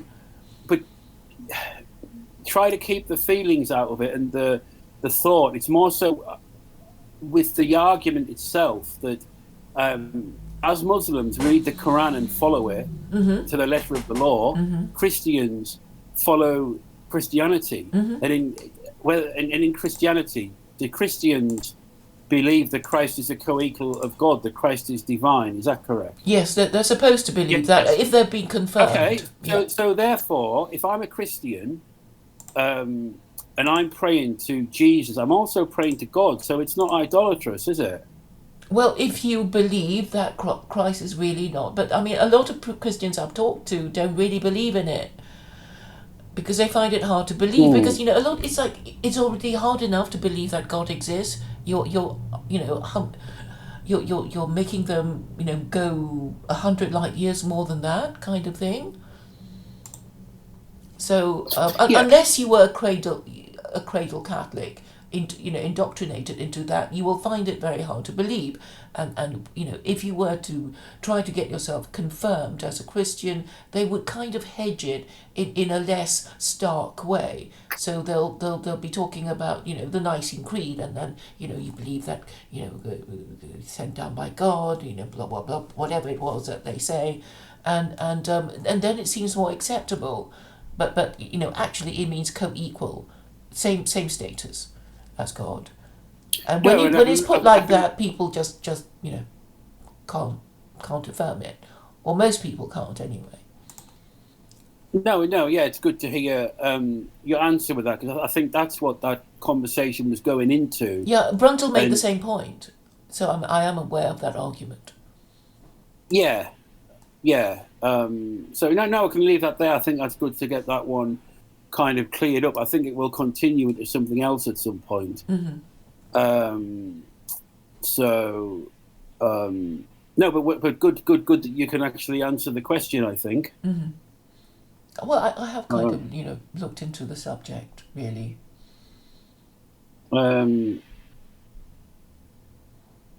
Claire got reported by Zuher. Who's Zuher? Because Brundle keeps Zuher. You don't know who reports who, do you, or something like that?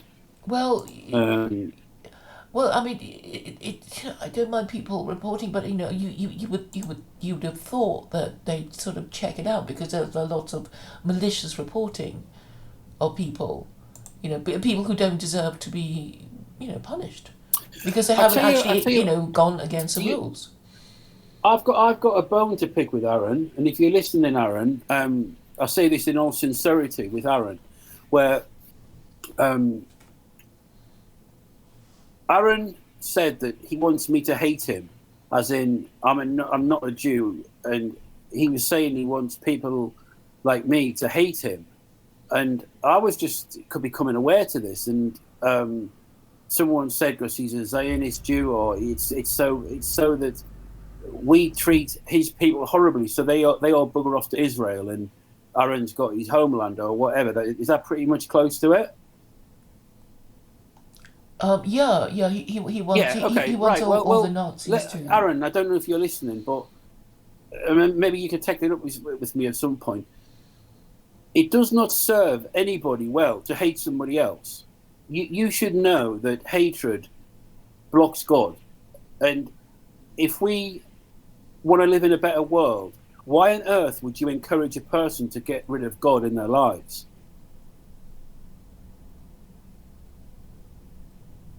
And I think that shows something about, I don't know if it's Aaron or the Jewish mentality, where you want a person to close God off in order to serve Aaron.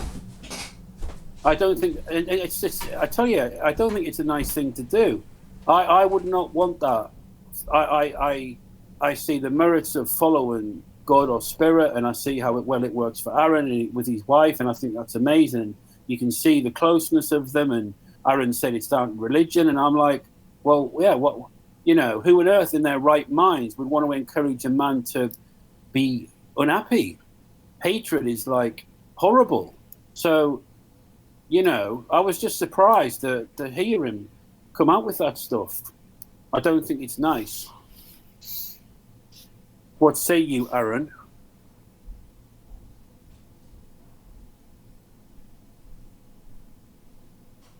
I don't know if he's listening or not.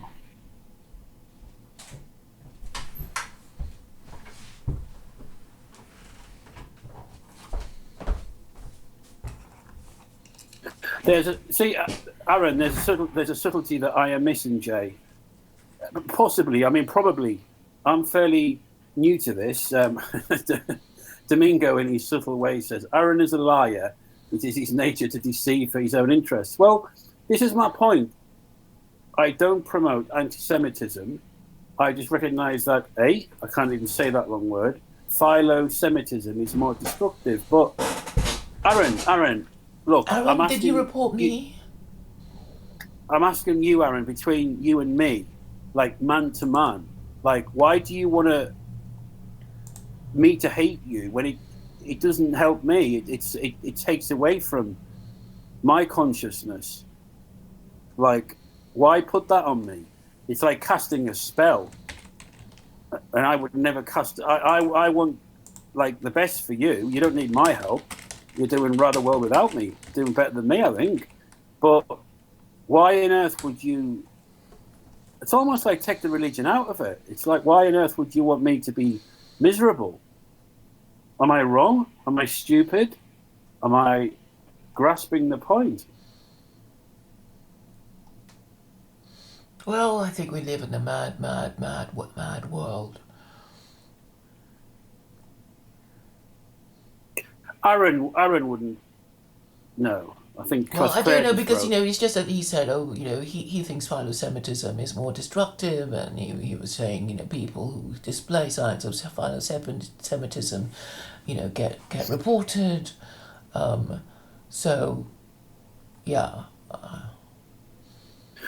No, Aaron did. I heard that stream. Domingos wrote, "You want the Gentiles to hate the Jews." I mean, he did. And I was in a stream which I completely was out of my depth, and I brought it up with Aaron then, and I don't think Aaron's been honest. My intuition is that he's just coming out with that because it's almost like a platitude, and he may mean it, but I get a deeper sense that it's not him saying it. It's almost like, I don't know, not to antagonize, but I think he knows that it's not a good thing.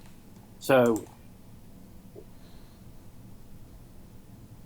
Aaron endorsed and advocated anti-Semitism on Claire's stream, a perfectly reportable offence. I mean, Aaron was encouraging me to hate him, and I don't hate him. Like, let's just, Aaron, you need to explain well, you don't need to. I don't see anti-Semitism as such a horrible thing. That's because you've got a self-interest in it. Without anti-Semitism, we would not have survived, eh? So you're saying that you have to do a certain thing in order for me to survive. Well, that shows how weak you are. If you have to rely on people like me to hate you. It's like... So Domingo did report me. Aaron... Is that what he was saying? No, I'm not saying anything of the sort. You try not to read things. Oh, Domingo's saying, and now Aaron's blaming Domingo for reporting Claire. I feel I've got a good handle on this, and I'd bet good money that neither Domingo nor Aaron would report Claire. I could be wrong, but I I think he denied it earlier. 99.99%. Did he deny it earlier? Well, I guess we'll never know. But Aaron, maybe think about that a little bit. Maybe you could explain to me in simple terms. Okay, thank you, Domingo. I guess I'll believe you. Yeah, I for what it's worth, I'm 100% certain that.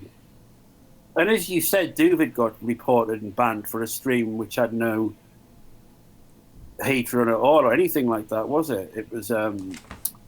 It's just for discussing a certain subject, you know. Ooh. Don't worry, Domingo. I don't think anyone's accusing you or saying. But wouldn't it be good with all this stuff to kind of get a consensus, which means everybody has to be honest? And the one thing that I liked about Domingo early on in the conversations that were going on, and I think it was on that same stream, he did say that the West has got its own problems that it's at fault for. It's not a case of 100% blame the Jews, so to speak. It's like, and I don't hear that from people being honest, like with all of this stuff. It's very easy to blame other people and point the finger, but I think it shows integrity to accept where you're at fault, as well as other people taking from you and stuff like that. So doorbell, sorry. Carry on. Okay. So Aaron, I'm never ever going to hate you. You can do what you want to me. You can call me names. You can pinch my bike. You can detune my guitars. You can laugh at me. You can do whatever. I shall not hate you.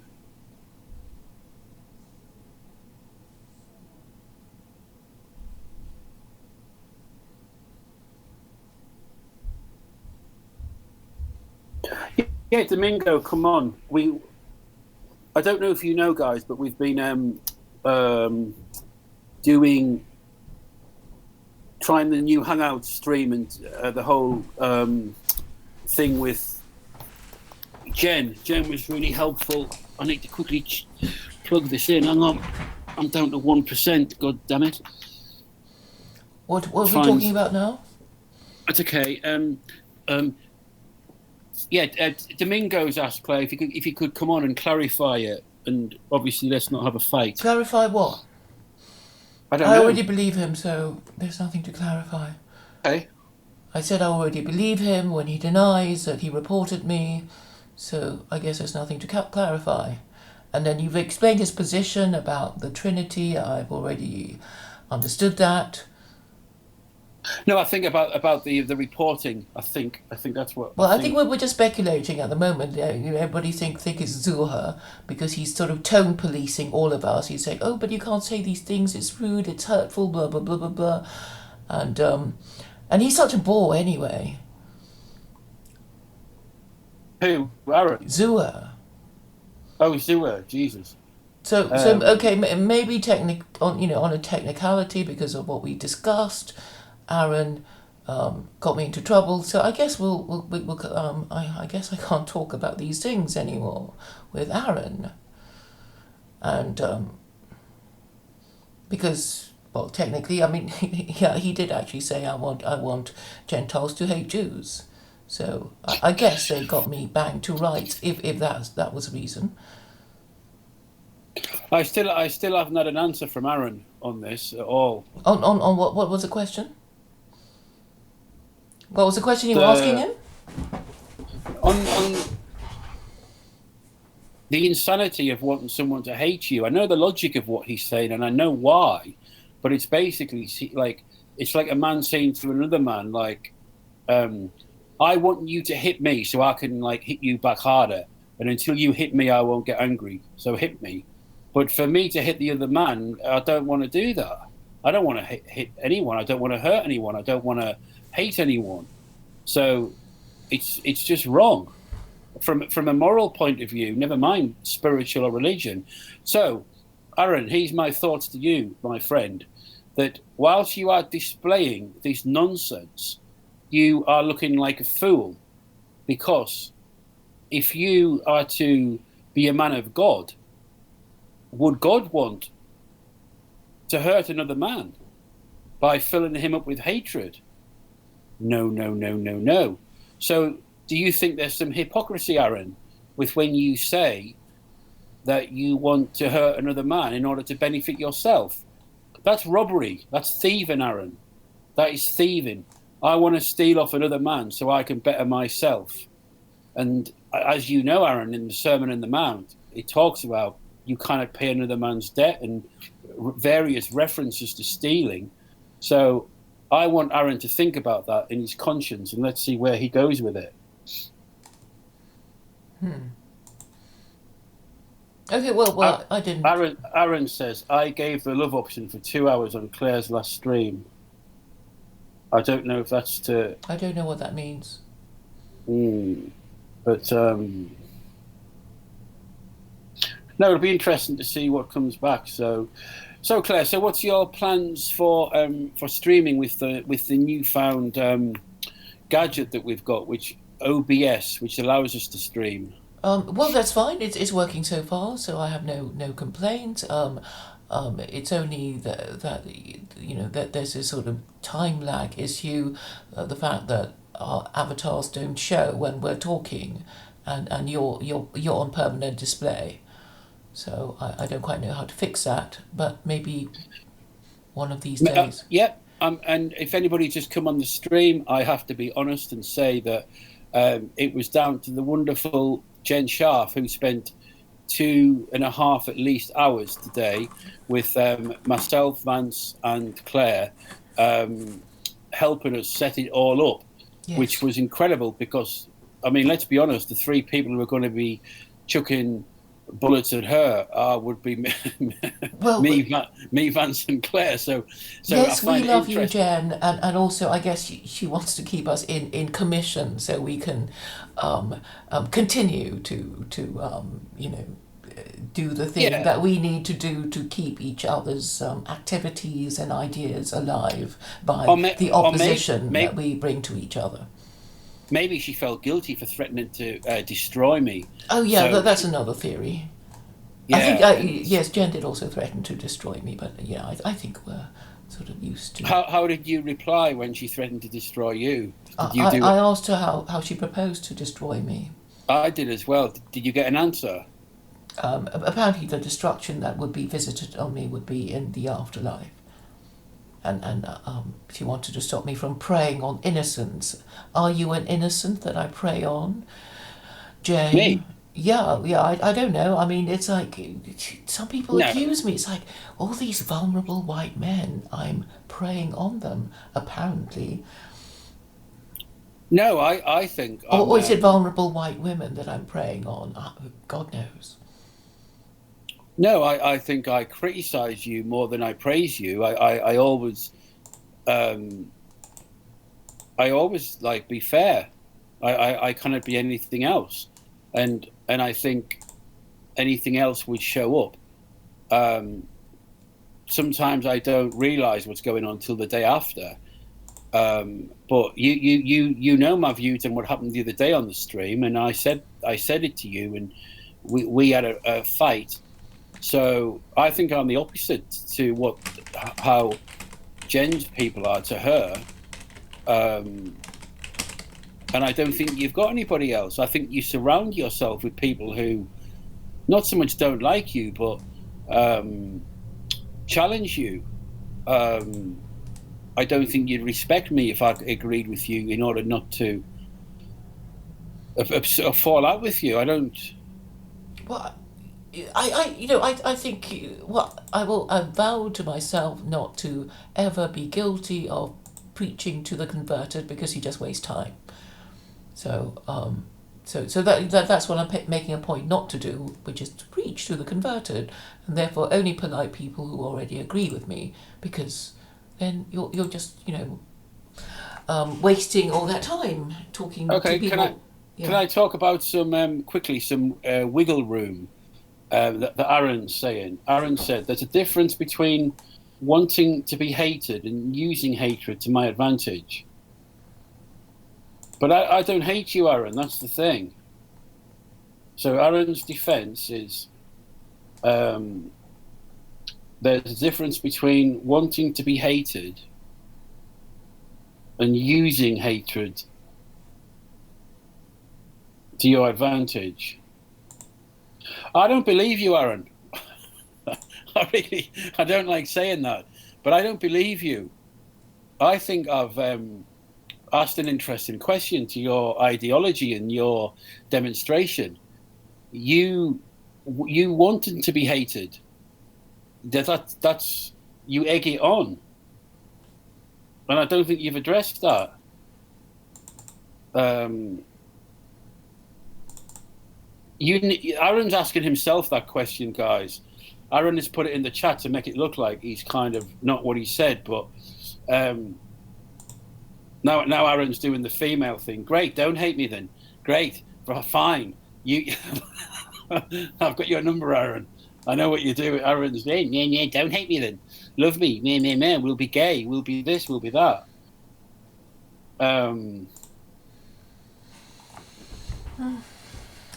Well, I've tried all the things that people have been suggesting about our avatars, and it doesn't work. Aaron, we all love you, Aaron. Aaron, everyone loves you. There's no need to be angry at all. Have peace within yourself, Aaron. We love you.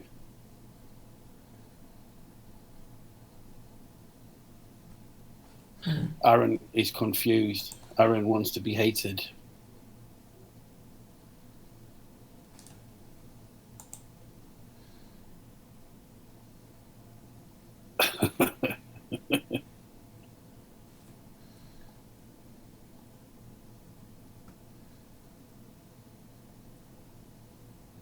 Aaron's now quoting scripture, which he knows I'm not going to know anything about. I think Aaron's on the run, Claire. Maybe someday this can be discussed or something. Aaron is a big fan of the everything like that. So anyway, Claire, I'm going to head off on my bike. Okay, time for your exercise, your daily exercise. Yeah, I've got some things I need to be getting on with and stuff like that. But thank you, everyone. Thank you, John Vance. Thank you, Jen. Thank you, Claire. And thank you to Aaron and Domingo and Amanda for providing some very useful and entertaining and funny arguments. And thank you, Claire, for allowing me to address the next stage of the argument that kind of got halted the other day, and Richard Murdoch and Culture Bearer and everybody else of our wonderful family that we have. Aaron is chilling in a hammock, lol. Aaron, that's because you know that nobody hates you. That's because you're experiencing Christian love as opposed to hatred. And thank God for Christian love and understanding and tolerance that stops us from hating you, Aaron. So I hope he's swinging gaily in his hammock, contemplating his strange request. But Shabbat Shalom, Flamingo and everyone. I think that's goodbye in hammock language. So, all right, guys, thank you. And we will catch up later after the bike ride and some food. Goodbye. Yes, and thank you, Jay, and thank you, everyone, for taking an interest in our mumblings and ramblings. And yes, so right. thank you, everyone. Bye. And bye.